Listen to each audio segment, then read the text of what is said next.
Tetap percaya kepada Tuhan saat keuangan sulit.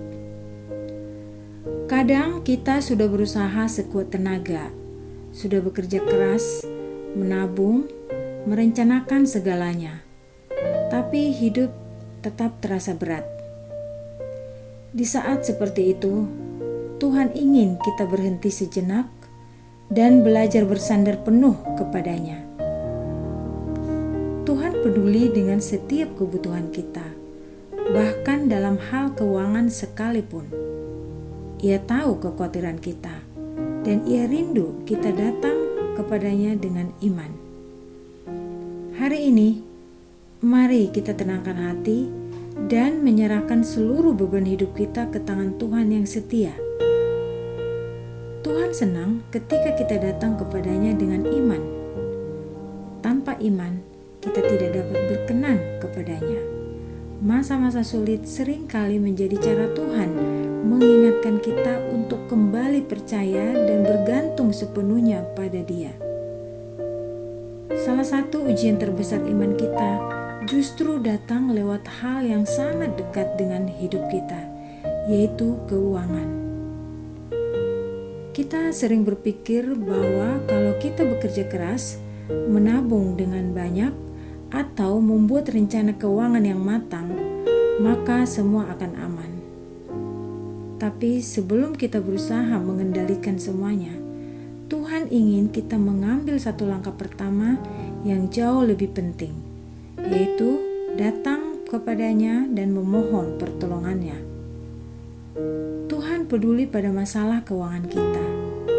Ia tidak menutup mata pada kekhawatiran kita tentang tagihan, pekerjaan, atau kebutuhan keluarga. Dalam 1 Petrus 5 ayat 6 dan 7 tertulis, "Rendahkanlah dirimu di bawah tangan Tuhan yang kuat, supaya kamu ditinggikannya pada waktunya. Serahkanlah segala kekhawatiranmu kepadanya, sebab Ia yang memelihara kamu." Ayat ini mengingatkan kita untuk berhenti mencoba memegang kendali penuh atas segala sesuatu dan mulai menyerahkan semuanya ke tangan Tuhan, karena Dialah yang memelihara kita. Salah dalam mengelola uang itu nyata. Kadang kita merasa takut dan kecewa, lalu mulai bertanya-tanya, "Tuhan, di mana Engkau? Mengapa Engkau tidak menolongku?" Tapi saat pikiran seperti itu muncul, sebenarnya Tuhan sedang memanggil kita untuk memperbaiki sikap hati kita. Untuk memahami siapa Tuhan sebenarnya, kita perlu mengenalnya lewat firman-Nya. Ketika kita membaca Alkitab, kita akan menemukan betapa besar kasih dan kepedulian Tuhan kepada kita. Ia tidak hanya memerintahkan kita untuk membawa beban kita kepadanya, tapi Ia juga menjanjikan kelegaan. Yesus sendiri berkata, "Marilah kepadaku semua yang letih lesu dan berbeban berat. Aku akan memberi kelegaan kepadamu."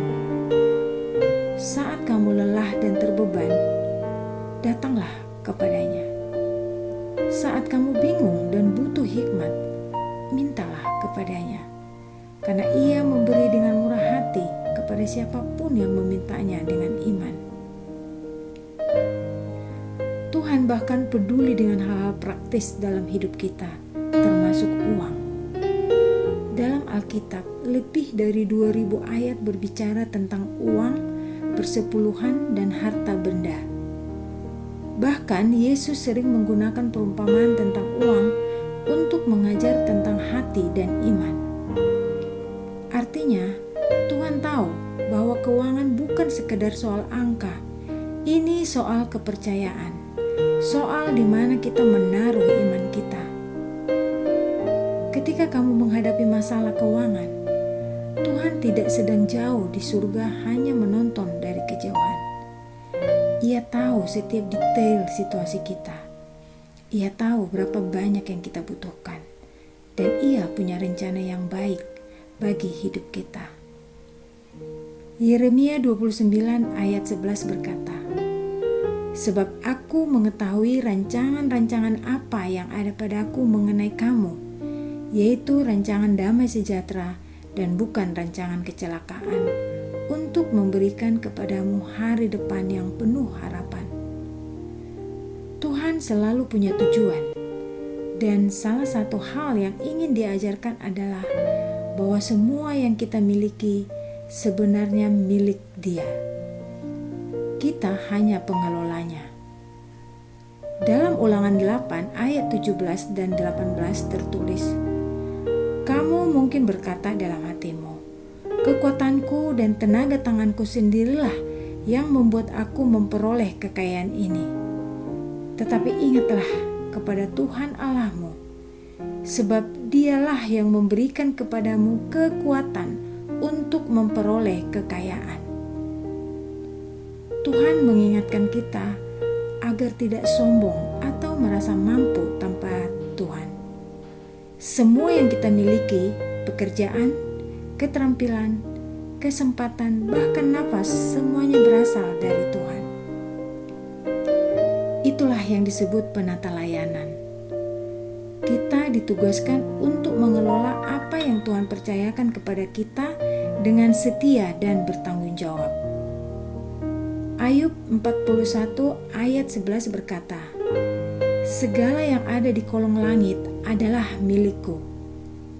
Jadi, ketika kita sadar bahwa semuanya berasal dari Tuhan, kita tidak akan merasa memiliki secara mutlak, melainkan merasa dititipi. Dan kalau kita dititipi, berarti kita juga bertanggung jawab untuk mengelola dengan bijak. Tentu Tuhan ingin kita bekerja keras, tapi juga bergantung padanya. Ia ingin kita tahu bahwa kekuatan untuk bekerja pun adalah anugerah. Karena itu, sebelum kita membuat rencana keuangan atau mengambil keputusan besar, mari kita libatkan Tuhan di dalamnya. Yesus juga mengingatkan kita untuk tidak khawatir berlebihan. Dalam Matius 6 ayat 25-27, Ia berkata, "Janganlah kamu khawatir tentang hidupmu, apa yang akan kamu makan atau minum, atau tentang tubuhmu, apa yang akan kamu pakai.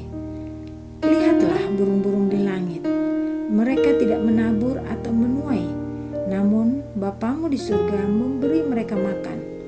Bukankah kamu jauh lebih berharga dari mereka?" Coba kita pikirkan sejenak.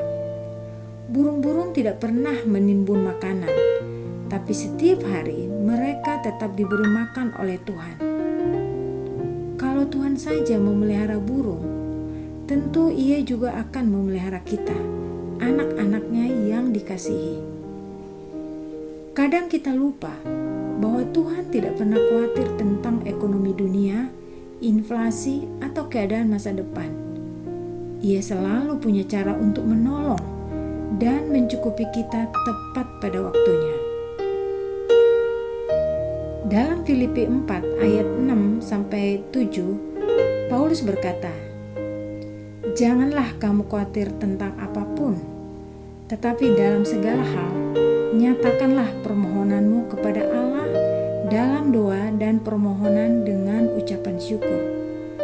Maka damai sejahtera Allah yang melampaui segala akal akan memelihara hati dan pikiranmu dalam Kristus Yesus." Rasa takut bisa membuat kita lumpuh. Mungkin kamu tahu rasanya bangun pagi dan langsung cemas tentang uang. Mungkin kamu terus memikirkan hal terburuk yang bisa terjadi. Tapi ada cara yang lebih baik. Serahkan semuanya kepada Tuhan. Hal yang luar biasa adalah Tuhan ingin menanggung kekhawatiranmu. Ia dekat dengan orang yang hancur hati dan bingung. Ketika kita menyerahkan rasa takut kita kepada Tuhan, Ia akan menukarnya dengan damai sejahtera yang sejati. Damai itu bukan berarti semua masalah hilang, tapi hati kita menjadi tenang karena kita tahu Tuhan memegang kendali. Daripada memikirkan ribuan skenario tentang bagaimana caranya keluar dari masalah, berhentilah sebentar. Doakan. Katakan kepada Tuhan apa yang kita rasakan. Lalu biarkan Dia bekerja. Tuhan cukup besar untuk menangani semuanya. Paulus juga menulis dalam Filipi 4 ayat 12 dan 13. Aku tahu apa itu kekurangan, dan aku tahu apa itu kelimpahan. Dalam segala hal dan dalam segala keadaan, aku telah belajar rahasianya, baik dalam keadaan kenyang maupun lapar, dalam kelimpahan maupun kekurangan. Segala sesuatu dapat kutanggung di dalam Dia yang memberi kekuatan kepadaku. Kata-kata ini luar biasa, karena Paulus menulisnya saat ia di penjara. Tapi bahkan di tengah kesulitan, ia tetap bisa berkata bahwa ia cukup. Ia tidak kehilangan damai, karena ia tahu Tuhan adalah sumber kekuatannya.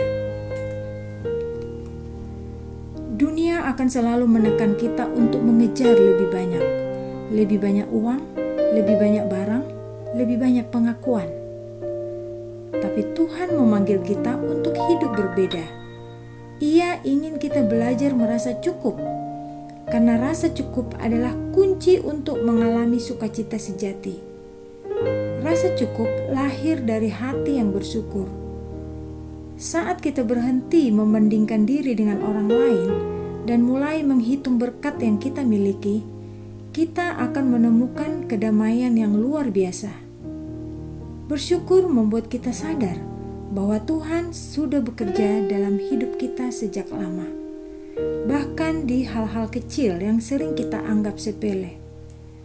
Dan dari hati yang bersyukur akan muncul hati yang murah hati. Yesus telah memberikan segalanya untuk kita. Kasih-Nya begitu besar sampai Ia rela menyerahkan nyawanya. Karena itu, jika kita sungguh mengikut Dia, kita juga akan belajar untuk memberi dengan hati yang tulus, bukan karena kewajiban, tapi karena kasih. Memberi bukan hanya soal jumlah uang. Kadang memberi berarti meluangkan waktu untuk mendengarkan orang lain, menolong dengan apa yang kita bisa, menyentuh hidup seseorang dengan kasih yang nyata. Tuhan seringkali menolong orang lain melalui kita. Itulah sebabnya ketika kita hidup dengan hati yang terbuka dan tangan yang rela memberi, kita sebenarnya sedang menjadi saluran kasih Tuhan di dunia ini. Mungkin kamu sedang dalam masa sulit saat ini, tapi ingatlah, kamu tetap bisa memberi dengan waktu, perhatian, dan kebaikan. Karena kemurahan hati bukan tentang seberapa banyak yang kita punya, tapi tentang seberapa besar kasih yang ada di hati kita. Dan percayalah, setiap kali kita memberi, Tuhan melihatnya. Ia senang karena kita meniru hatinya sendiri. Jadi, hari ini, mari kita berhenti sejenak. Mari kita renungkan, di mana selama ini kita menaruh iman kita? Apakah di dalam uang atau di dalam Tuhan? Hari-hari kita terasa berat, mari datang kepada Tuhan. Katakan semuanya, serahkan kekhawatiran kita, dan percayalah bahwa Dia cukup besar untuk menanganinya. Tuhan setia, Ia tidak akan meninggalkan kita. Ia tahu setiap kebutuhan kita, dan pada waktunya Ia akan mencukupkannya dengan cara yang tidak pernah kita duga. Mari terus percaya, terus bersyukur, dan terus hidup dengan hati yang murah hati. Karena di tangan Tuhan, hidup kita akan menjadi berkat bagi diri sendiri dan bagi banyak orang di sekitar kita. Mari kita berdoa. Tuhan yang penuh kasih, hari ini kami datang kepadamu dengan hati yang rendah. Kami bersyukur karena Engkau selalu memelihara hidup kami. Di tengah kekhawatiran tentang keuangan dan masa depan, kami mau belajar untuk percaya sepenuhnya kepadamu. Ajarkan kami untuk bersyukur dalam segala hal, untuk hidup dengan hati yang merasa cukup, dan untuk mengelola setiap berkat dengan bijak. Tolong kami juga agar tetap murah hati, karena kami tahu segala sesuatu berasal dari Tuhan. Terima kasih Tuhan, karena Engkau setia dan tidak pernah meninggalkan kami. Dalam nama Tuhan Yesus kami berdoa. Amin.